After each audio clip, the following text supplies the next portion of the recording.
Hi everyone. Hi, it's Brenda here, and welcome back to Lady Overall. If you're new here, consider subscribing so that you can join this growing family.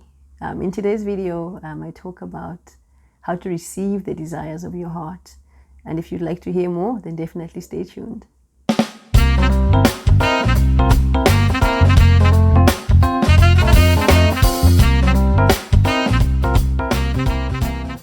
The desires of our hearts. What are the desires of our hearts? For the longest time, there's a verse that we're going to actually reference today that I took out of context.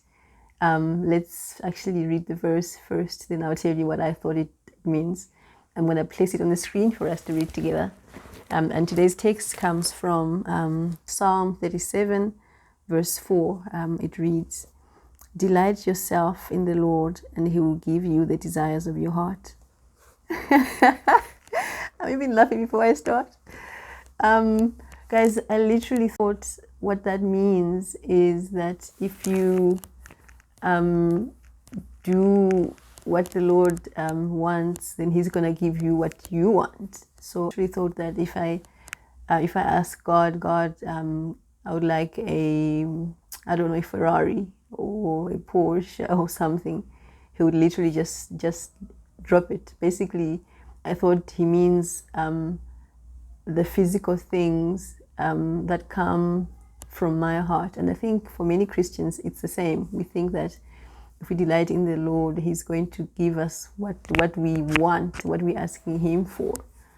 And to my surprise, in just spending time with the Lord and just meditating on the verse, I actually found out that's not what it means. It's not what it means, guys.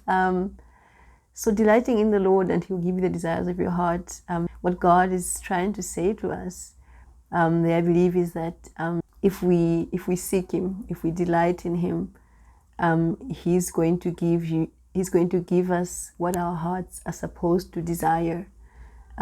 He's going to basically what we in seeking Him and Him revealing things to us and spending time with Him and knowing Him. He is going to introduce us to a version of ourselves that we do not know. So our desires are going to be in alignment with His desires.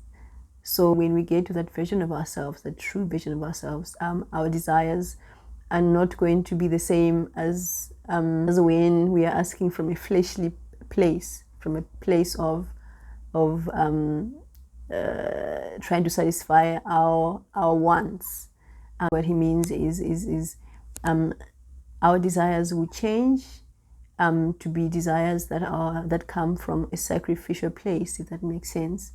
So it happened with me as well. I mean, when I started cultivating an intimate relationship with God, when I actually made the choice to actually make time to actually spend with Him, make time to spend time in the Word, just meditate on His Word, time to seek Him, time to when I made time to just engulf myself in Him, I actually saw my desires shift. They actually changed.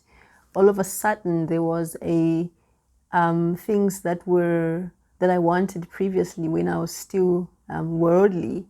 Those things no longer tickled my fancy. All of a sudden, the things that I'm desiring just shifted. I had a desire to serve.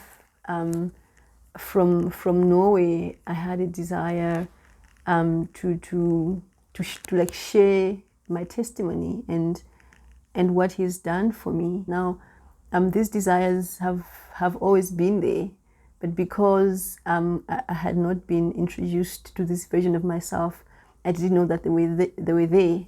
So after an experience with God, those godly things come to the fore, things that now glorify God. Now our desires, they change in His presence. In my own life, my desire is now to just honor and glorify God with every part of my life. And this is a desire that came from Norway. I never really had the desire to like honor and glorify him. My desire, like my biggest desire right now, is to just honor and glorify God in every part of my life.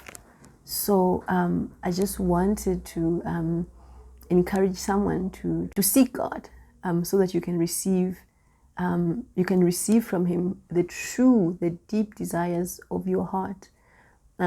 Because like our hearts are deceitful, the Bible says. So in our own capacity, whatever comes from our hearts cannot be trusted. But with God, he's going to bring to the surface those things that are innate, those things that have always been there, but they are being hindered almost because we are not seeking his will.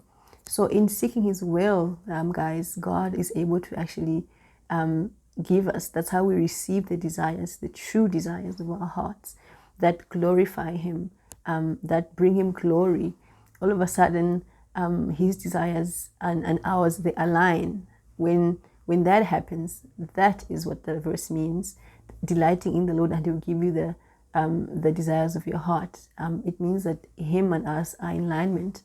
And it's such an amazing thing. It's crazy, like the transformation that happened in my life. The things that used to appeal to me no longer appeal to me. It's like you just become a better version of yourself. You basically become the truest. You are becoming, because it's a process, you are becoming the truest version of yourself, the person that God created. And that can only be revealed when you are in his presence. That can only be revealed when you are making time to hear from him, when you are inviting him into your plans, when you are putting him first in your life, when he is the love of your life, when he is when he's first, when he's truly Lord over your life. So I wanted to just share that that is what I discovered the text actually means. So I hope that you were encouraged by that text, and that you never look at that verse like the way that I used to look at it. Give it a thumbs up. Please share this with someone, and also comment. In fact, what are some of the desires that changed in you? Like what changed in you from before you met the Lord and to after? Just share in the comments. Let's talk. Let's chat. What were your old desires and what are your new desires now in the Lord? Let's just chat in the comment section. Thank you for joining me in this video, and stay blessed. Remember that you are loved and valued by God, and I'll see you in my next video. Bye.